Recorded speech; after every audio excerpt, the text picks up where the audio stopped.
Sometimes, no matter how many times you scroll through Netflix, there's just nothing to watch. Your kids are asleep, your wife and you are ready to relax, and yet, what can you do? So, you boot up a game together. Something light-hearted, something fun.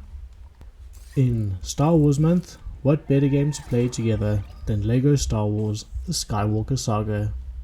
Welcome to Dad Does Game Guides, where we search the backlog to find which games are worth our limited time.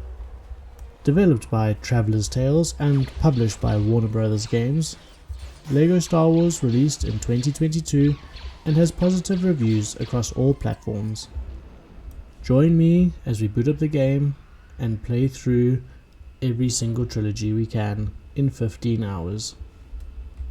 The battle station is heavily shielded and carries a firepower greater than half the Starfleet. An analysis of the plans provided by Princess Leia has demonstrated a weakness.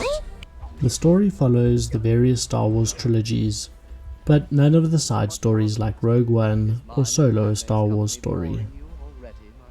These trilogies are neatly packaged for our convenience. We can start with the first episode of any trilogy, that being Episode 1, Episode 4 or Episode 7, and then we can play through the main story beats that sum up any of the movies. It can be fast paced, and they cram in quite a lot into a short amount of gameplay. Overall, it works quite well, but in many instances it feels more like a highlight reel of a particular movie as opposed to going in depth with the source material. I do kinda get the predicament though.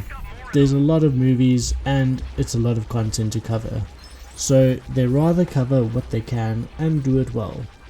Sometimes it can be quite rushed as you feel like you're just going from one point to another, but overall I'd say none of the movies feel like they've been half-baked.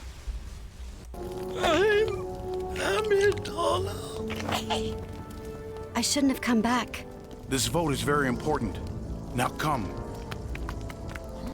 The gameplay has a lot to offer, and it can be a bit more in depth than you might expect from a LEGO game.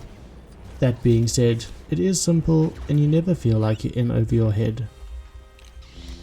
Each type of character has different abilities, but you can separate them into 3 different types, namely ranged characters with blasters like Han Solo or Padme or even Finn. Then there's your melee characters, which is pretty much any kind of Jedi like Obi-Wan Kenobi, Luke Skywalker and Rey. Finally, there's the droids, which can do very simple melee attacks. C-3PO backhands different characters and different enemies, and R2-D2 headbutts the enemies that come near them. Droids are mainly used for solving puzzles or getting to new areas. I was playing the game by myself, and there were times when I would wonder if having a second player would end up getting a bit tedious for one of the players. It didn't happen often, but for example, when you're fighting Darth Vader in the Empire Strikes Back story, there's only 2 possible characters to choose from. One of them is Luke Skywalker, as you would expect, and the other is R2-D2. If you're playing as 2 players, it means one of you gets to have the fun cinematic lightsaber duel with one of the biggest bads in cinematic history, while the other whacks Darth Vader with their head, which doesn't seem very cinematic to me.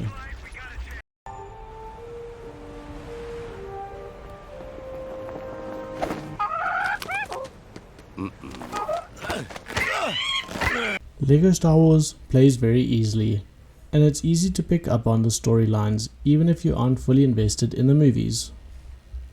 A level is quite short and can take anywhere between 10 and 15 minutes, which means to play through a whole movie can be completed in close to the actual runtime of the movie itself, if not shorter.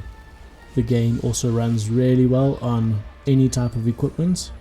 I played it on both PC and on my Steam Deck, and both of them ran very well. The game is in no way time intensive. You can quite easily pick this up just on your weekends, or if you want to play this haphazardly in the week when you've got some spare time or when there's nothing to watch on TV. Is Darth Vader my father? Your father, yes.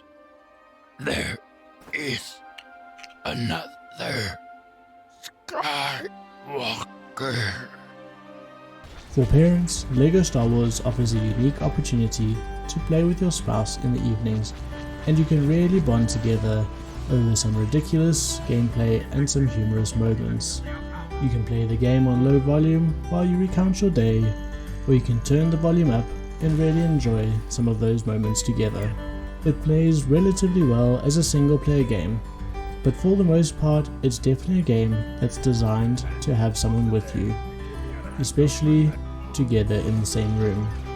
The humor is quite funny and it's a bit silly and slapstick at times, but it's something you can really bond together over. With this in mind, it's also the type of game that you can play with your kids. The controls are very user friendly and you don't need to be an experienced gamer to play. My main bit of advice would be not to play in movie release order, but rather play in the episode order. Start with episode 1, The Phantom Menace, and work your way through all the games. It's also quite fun to go back to different levels with different characters once you complete a particular trilogy. The game has lots of replayability, which makes it an affordable co-op game that can be enjoyed for many gaming sessions.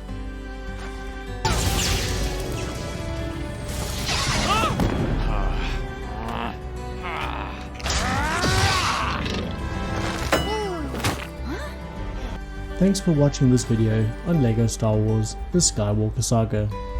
I really enjoyed playing the game, and I hope if you pick it up that you will too. If you enjoyed this video, please leave a like and subscribe for more content like this. Have you played LEGO Star Wars before? Or have you played any of the LEGO games? What advice do you have for anyone wanting to get into the series? Or what's holding you back from installing and booting up the game? Leave a comment down below. Next time, we're doing something a little more old school with Knights of the Old Republic.